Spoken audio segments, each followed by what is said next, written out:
Let's go into valley metals. Now, valley metal is going to greatly rely on the material type of the roof. So if I have a composition roof, it's going to look at valley metal different versus a tile or wood shake or metal roof.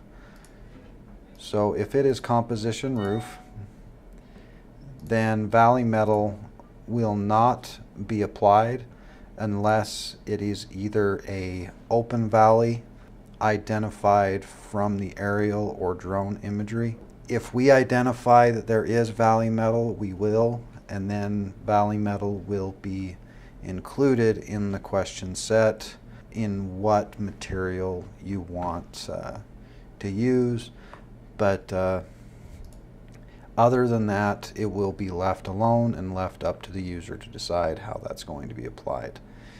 In the case of other material types, such as tile, valley metal will automatically be included in the question set, the same as if we identified valley metal. It's going to default to a W profile, but that can be changed in the profile settings. But you can change what type to use, whether it's W profile, galvanized, or painted. Now, in the case of other material types such as wood or metal,